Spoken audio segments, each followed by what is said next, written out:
Bonjour à tous, je vous retrouve pour une nouvelle vidéo très courte, c'est juste pour vous donner quelques informations parce que je pouvais pas ne pas le dire ou attendre que des personnes viennent vers moi pour me dire Mélanie t'es où? Pour commencer, je voulais juste vous annoncer que là la chaîne elle va être en stand-by parce que mon superviseur, celui qui regardait mes vidéos, a intégré un nouveau diocèse.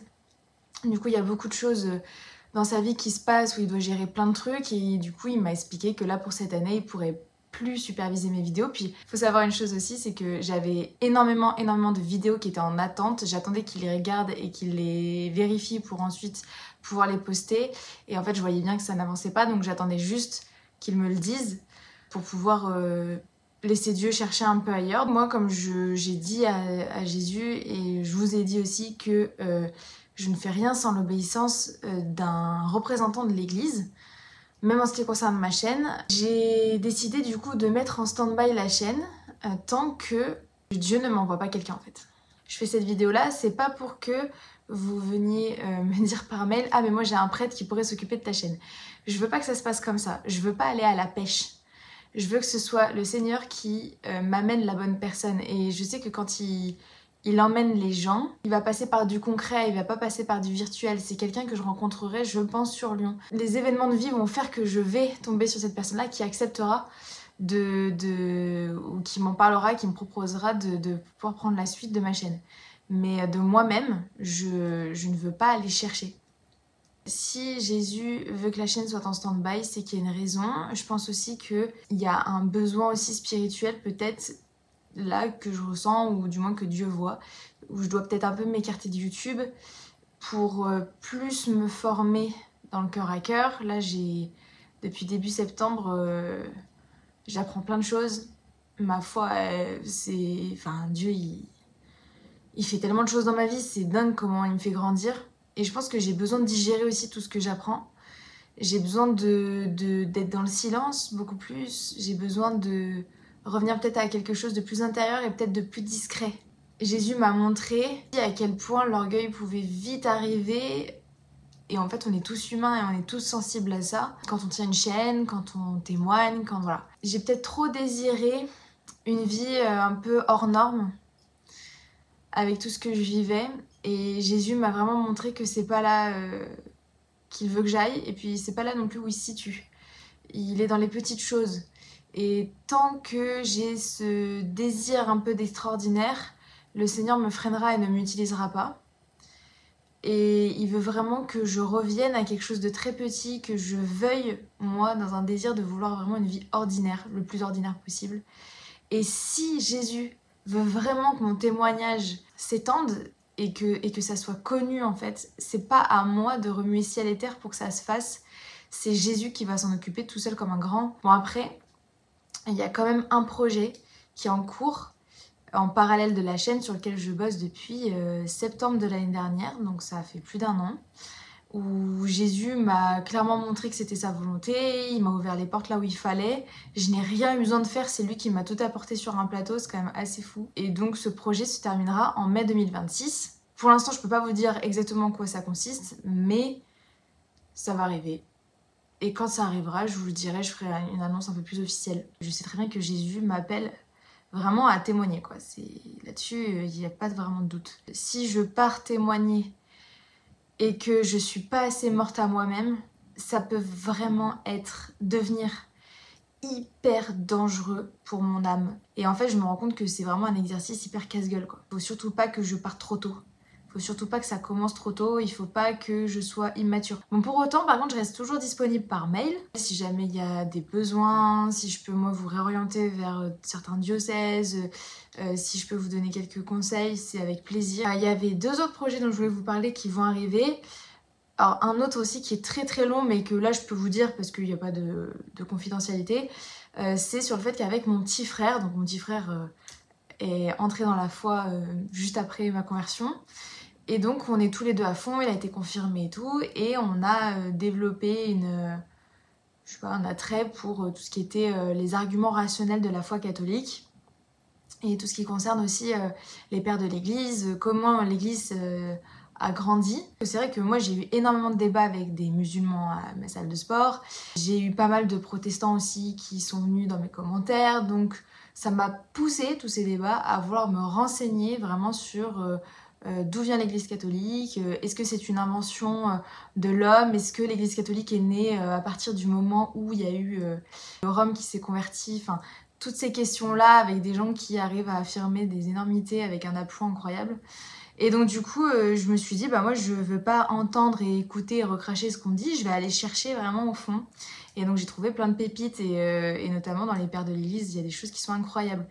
Donc du coup, comme c'est des choses auxquelles finalement les laïcs, je trouve, je dis pas que c'est tout le monde, hein, mais il y a beaucoup de laïcs qui sont très peu formés sur la question, même sur les connaissances des arguments de l'islam.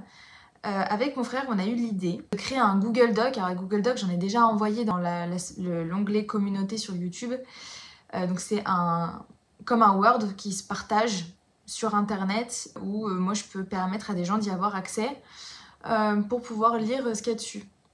Et il n'y a que moi et mon frère qui pouvons changer et corriger ce qui est écrit. Et on va faire un Google Doc qui va répondre à la plupart des argumentations pour démontrer que la foi catholique est vraie. Vraie et qu'elle ne vient pas de nulle part.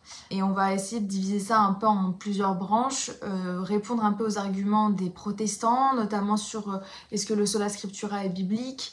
Si le sola scriptura n'est pas biblique, alors qu'est-ce que l'Église croyait au tout début? Parce qu'il y a un fanatisme de la plupart des personnes à vouloir revenir au tout début, à l'essence de l'Église.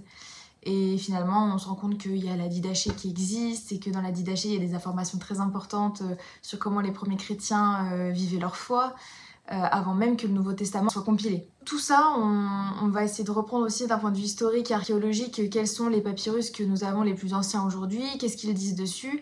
Et puis aussi, il faut savoir que les musulmans, pour avoir discuté avec beaucoup de musulmans, je me suis rendu compte qu'il y a énormément de musulmans. Ils partagent en fait des informations entre eux au sein de la communauté sur des versets bibliques pour pouvoir contredire les catholiques. Donc évidemment, ce qu'ils font, c'est qu'ils sortent des versets de leur contexte et puis après, ils leur font dire absolument ce qu'ils veulent et puis...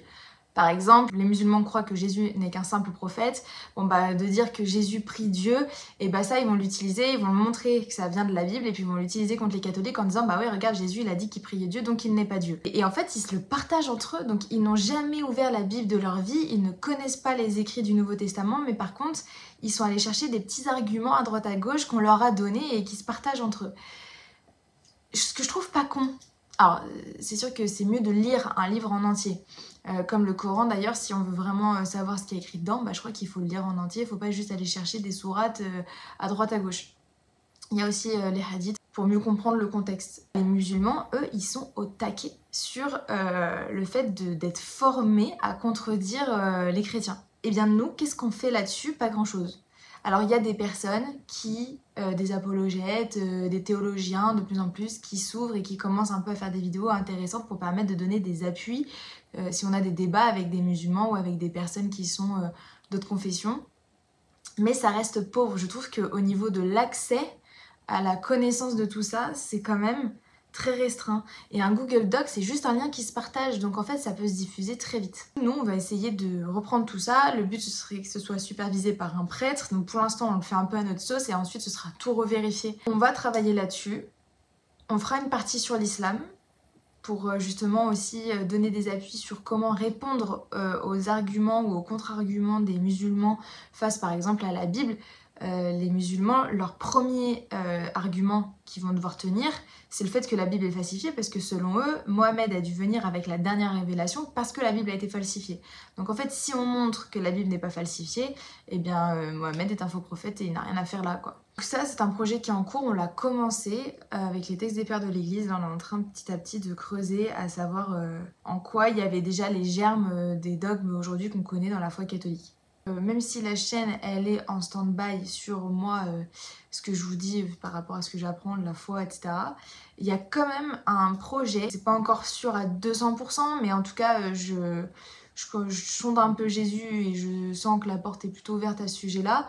Ce serait de faire une vidéo où je fais moi-même témoigner des personnes qui sont venues par mail, me témoigner de ce qu'ils ont vécu suite à leur sortie du New Age après avoir rencontré Jésus.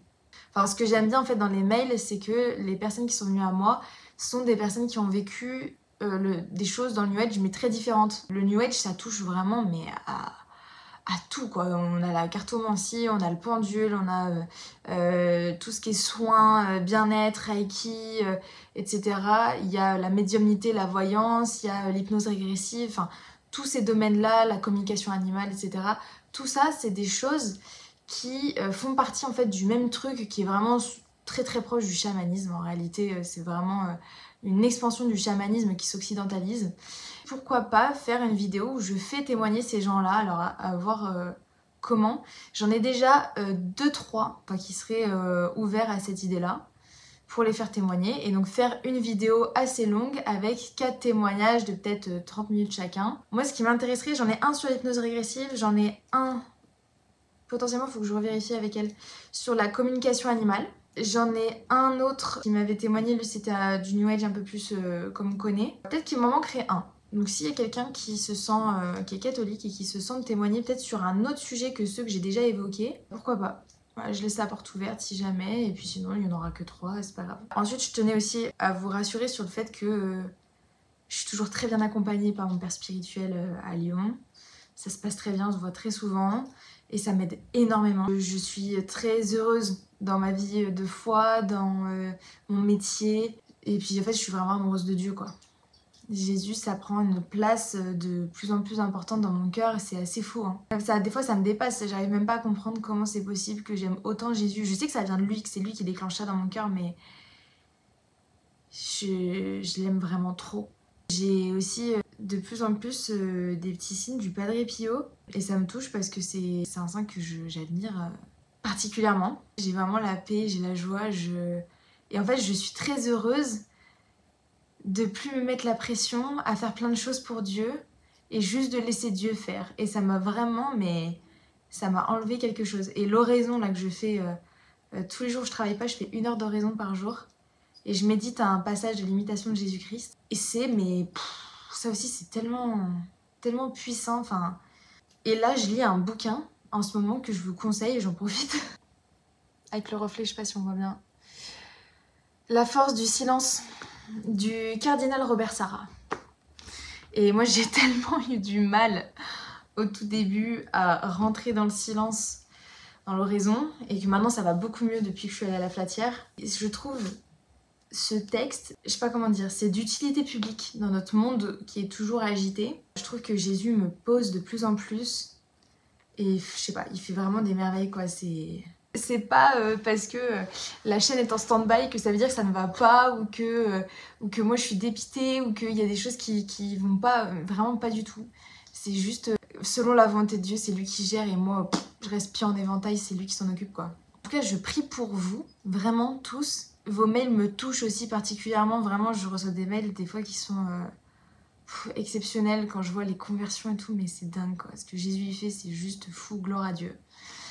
Donc voilà, et puis je vous aime fort, je prie pour vous. Voilà, vraiment, je vous confie au Seigneur et je prie pour que votre foi se renforce et que la volonté de Dieu soit faite dans votre vie, à tous. Je vous embrasse, prenez soin de vous. Je sais pas quand est-ce qu'on se reverra, mais j'espère dans pas trop longtemps.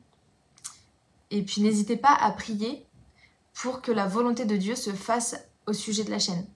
Voilà, je vous confie, cette fois-ci, c'est moi qui vous demande de prier pour la chaîne. Ne demandez pas à ce que la chaîne continue, hein, qu'on soit bien d'accord. Je veux pas une volonté humaine. Que la chaîne continue uniquement si c'est la volonté de Dieu. Mais si ça doit s'arrêter, ça s'arrêtera, c'est pas grave. Voilà, je vous embrasse très fort, prenez soin de vous.